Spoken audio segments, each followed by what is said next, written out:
Very much, Commander Chuck. Just trying to warm up Sam's guest here, because oh my gosh, she's absolutely a delight. We're just trying to make some friendly conversation. Right, tell us about the storm. Cold winter storm. Mark, thank you. You are Sam's very trying good at to what do you the do. damage that you've done. It's impossible. He goes, I thought you were blonde. That was the first thing she said. Beautiful and talented Idina Menzel from Rent and Wicked, and Mark's like, now weren't you the diminutive one? You grow. It's like, no. Not diminutive. There. No. Big voluptuous.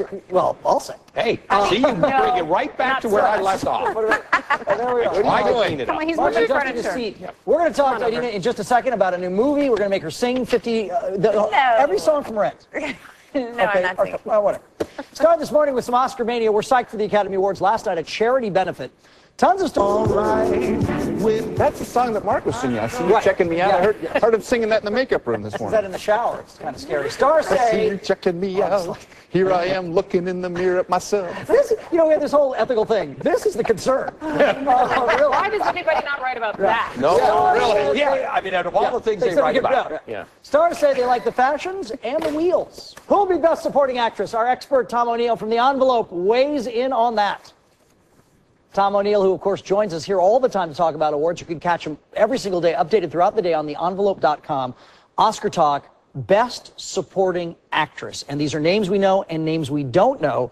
Among them, Amy Adams. And to me, this is a perfect example of the nomination is the win. She doesn't need to win. She's not gonna. I don't know, though, but this is where we see the upsets. This is where Marcia Gay Harden wins. This is where Juliette Binoche wins. These nobodies who suddenly become stars. So I think Amy Adams is the classic case of somebody who could pull off an upset. I agree with you that she's not, but I wouldn't write her off. But I think this is the award between Rachel Weisz and Michelle Williams. That's where you got to go here. So when all is said and done, when the envelope is handed out, you think this one? I think it's Rachel Weisz.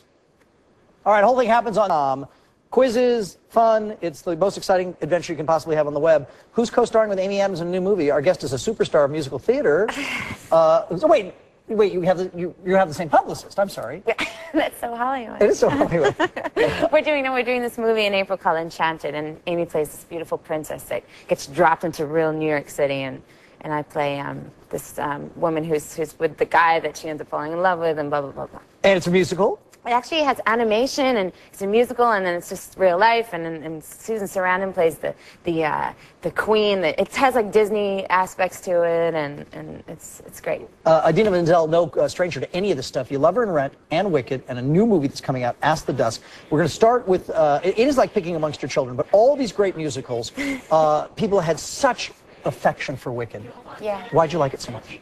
I don't know. I mean, the best thing about it is how much the kids are like really influenced by it, and all the young girls, and I guess all the outcasts and people that kind of feel alienated in the world really connect with it. And so that's the best thing. All the little girls that come backstage afterwards to see me put my green on and off. And how long does it take to put the green on and off? well, it started as like an hour, and then we got it down to like 10 minutes, just doing it backstage right before I had to run on. Yeah. There's that. Now, Tay Diggs, your husband, yes, is also a veteran of musical theater. He is. Did you guys like meet backstage? We met in Rent rehearsal 10 years ago, off Broadway. And did you know it from the start? No, we flirted a little, and then we thought we had nothing in common, and then we ended up becoming friends, and then he took me to a movie, and he touched my ankle, and it was Twister. That was it. It was the movie Twister. Remember that? Oh, wow. Yeah. The fact that you can remember the movie. That's great. Yeah, so then we started dating while we were in Rent together, and you know, that's how it goes. Rent the movie is on DVD right now, and I loved this movie so much last year. I want to show you a little bit as Maureen in Rent. Look. Oh, no. Oh, no.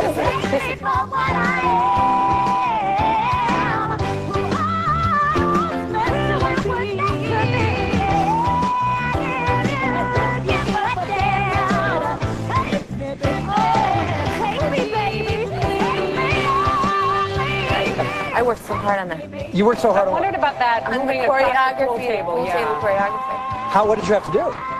Well, because sometimes the balls would go They'd be in the right, way. and ball up my butt. Sorry, can I say that? You just did, oddly enough. You have the most powerful voice I think I've ever heard. It's absolutely Thank you. you're just drawn to you when you're singing. I mean, you are definitely the focus. I mean, working on that had to just be, you know, time-consuming to get it to Yeah, that I'm point. speaking of butts, I'm pretty anal about my voice.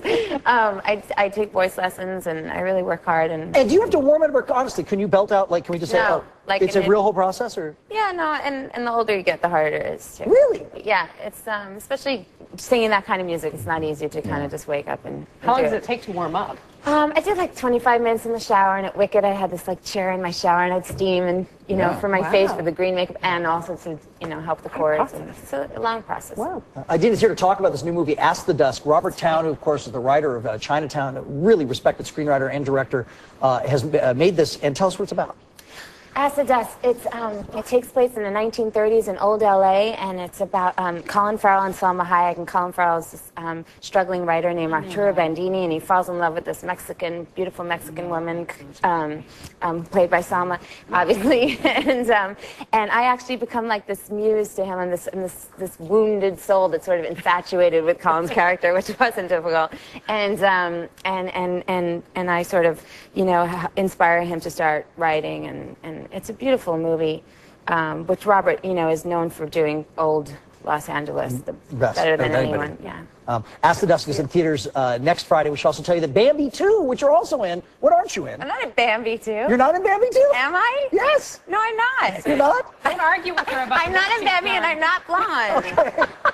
Well, Sam, we're going to have a meeting about Well, that. we're going to fix that. We're going to fix that. would you like to be in Bambi 3? Would you like to be in Would you like Bambi? to be I'd love to do animated stuff. Yes. Voices, can we promote me for We're it? on a roll here, by It's the really way. going, it's really going well. Oh, wow. You can enjoy. Again.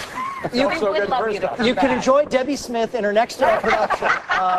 Anyway, thanks so much. Idina Menzel you for and having me. Ask the Dusk comes out on Friday. Thanks so What much. talent. So much talent. Up next, the First Lady of Los Angeles.